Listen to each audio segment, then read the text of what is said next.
अस्सलाम वालेकुम प्यारे दोस्तों, कैसे हैं आप सब। मैं उम्मीद करता हूँ सब खैरियत से होंगे, ठीक ठाक होंगे। आप सुन रहे हैं अनोखी कहानियों का चैनल।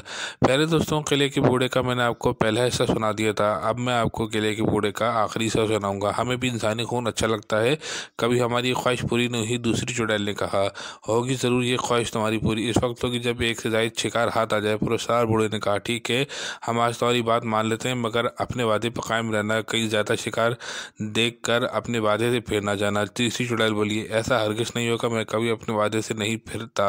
तुम आजमा के देख लेना और शोर ना मचाओ, कहीं ऐसा ना हो कि मुसाफिर होशियार हो जाए और हमारे हाथ आया हुआ शिकार निकल जाए। पुरस्कार बूढ़ा बोला। अचानक पुरस्कार बूढ़े की नज़र इमरान पर पड़ गई।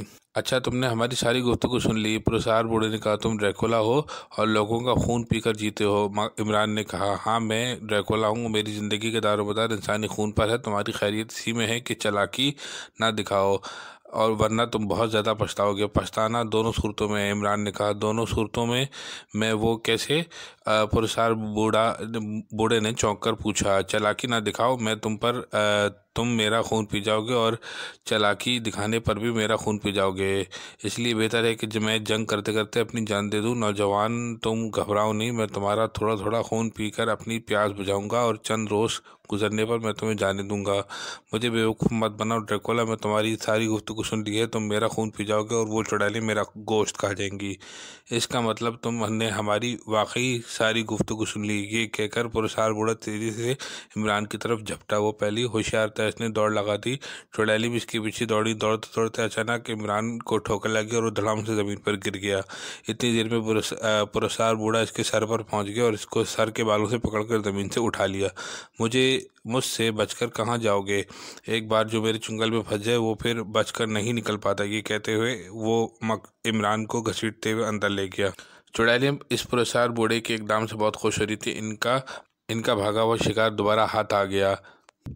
इमरान हैरत ज़्यादा था कि इस बूढ़े में इतनी जान कहाँ से आ गई। इसने कई बार खुद को इससे छुड़ाने की कोशिश की, मगर नाकाम। इमरान को अब अंदाज़ा हो गया था कि इसका आखिरी वक्त आ गया। ये पुरस्कार बूढ़ा हर हालत में इसका खून पीकर इसे हलाक कर देगा और इनका गोश्त चुड़ैलों के हवाले कर देगा। चुड़ैलों के इसको तमाम चुड़ैलें इसके जिस्म को ललचाई नज़रों से देख रही थी। इनका बस नहीं चल रहा था कि वो उसको चीर फाड़ कर खा जाए। इमरान के पास अब इतनी मोहलत नहीं थी कि वो कुछ करता। जो भी अपने बचाव के लिए इसे करना था वो अभी करना था। इसलिए इमरान का जहन तेज़ी से सोचने लगा। इसे ख्याल आया कि इसके पास एक खंजर मौजूद है। इसने फ़ौरन ज़ेर लब आयतल कुर्सी पढ़ना शुरू कर दी। इसका फ़ायदा ये हुआ कि पुरस्कार बूढ़े ने इसे छोड़ दिया और खुद दूर जाके खड़ा हो गया। तो तुम क्या पढ़ रहे हो? इसने पूछा। मकसूद ने इसे जवाब ना दिया। तुम बताते क्यों नहीं हो? आखिर ऐसा तुम क्या अमल पढ़ रहे हो जो तुमसे दूर होता जा रहा हूँ? पुरस्कार बूढ़े ने दहाड़ते हुए बोला। इमरान ने जब तक आयतल कुर्सी पूरी नहीं पढ़ ली, इसने पुरस्कार बूढ़े की किसी बात का कोई जवाब ना दिया। आयतल कुर्सी पढ़कर इमरान ने खंजर पर फूंक मारी और इससे कबल के पुरस्कार बूढ़ा कुछ समझता, इमरान ने वो खंजर इस पुरस्कार बूढ़े के सीने में उतार दिया। खंजर का वार करके और खंजर लेकर वो चुड़ैलों की जानिब भागा और पुरस्कार बूढ़े के जिस्म में आग लग गई और बुरी तरीके से चीखने चलाने लगा। बचाओ बचाओ, मुझे बचाओ, मैं जल रहा हूँ। इमरान ने पहले एक भागती चुड़ैल पर हमला कर दिया। तीसरी जान बचाकर किले से निकल गई। इमरान ने इसका पीछा किया और खंजर के पे पे वार करके इसको हलाक कर दिया। इसके जिस्म में भी आग लग गई और कुछ देर में पुरस्कार बूढ़ा और दूसरी चुड़ैलों समेत वो भी राख के ढेर में तब्दील हो गई। रात इमरान ने पुरसुकून गुजारी। फिर किसी पुरस्कार बूढ़ा या चुड़ैल ने इसे तंग नहीं किया। पुरस्कार किले से इसका खात्मा हो चुका। सुबह होने पर वो मौसम बहुत खुशगवार था। हर तरफ हरियाली हरियाली छाई हुई थी। बारिश का जो समय था वो सब ख़त्म हो गया। इमरान ने अपने थैले से खाने पीने की अशिया निकाल कर नाश्ता किया और फिर अपने गांव की तरफ रवाना हो गया।